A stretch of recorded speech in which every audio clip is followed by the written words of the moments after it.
If you lost $2.3 million, would you be concerned with your financial state? Maybe even more.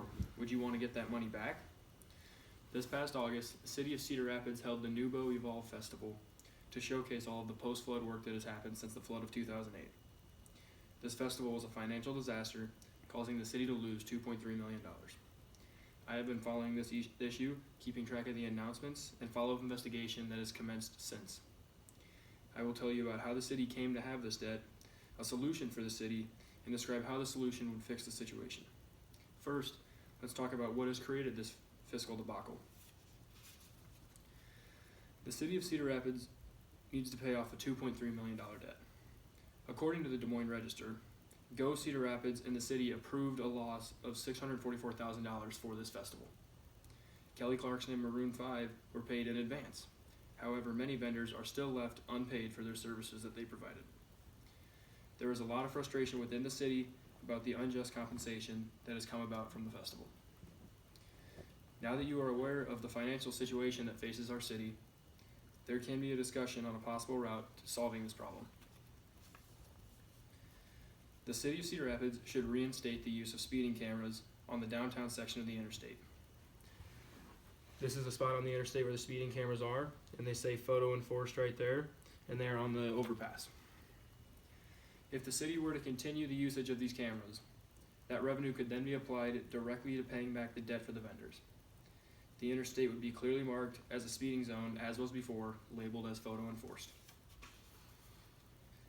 According to KCRG TV9, the city of Cedar Rapids employed these cameras up until about April of 2017, when the DOT outlawed the use of these cameras. In May of 2018, the Iowa Supreme Court overruled the DOT, saying that it was not within their authority to do so. In 2015, these cameras issued more than 200,000 citations, according to the Des Moines Register.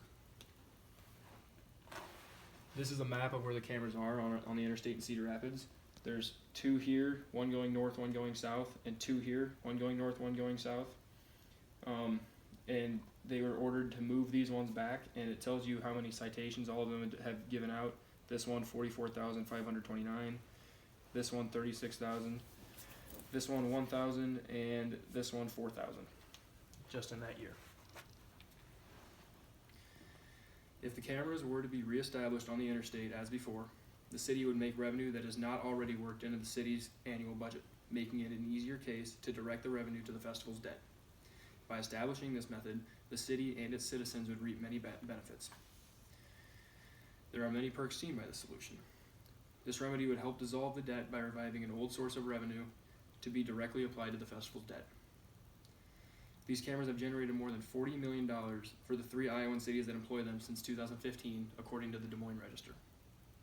One benefit would be that the vendors whose hard work has not yet been compensated would be finally paid. Another would be that the people of Cedar Rapids would then have no discrepancies on what the revenue for the traffic cameras is being spent on. Not only would it help financially, but it would help make our roads safer, which, according to the city of Cedar Rapids, is the main goals when employing the automated traffic cameras. To think that there is a non-heavily invasive source of revenue that can help aid the financial problem our city faces is encouraging. While many Cedar Rapids residents may believe that these cameras may be harmful to them through receiving a citation in the mail, it may be relieving to hear that a majority of citations issued were issued to vehicles from different states or cities than the camera's location.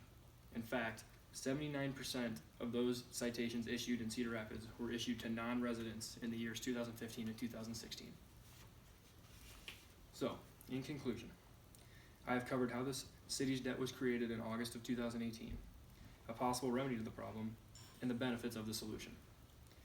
Every citizen should care about the financial state of their city, because one way or another, they are either directly or indirectly affected by it.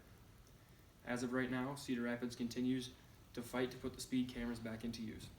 If there were to be support for this proposition, the city could get back on its feet financially and repay their citizens for all the work that was given to the community.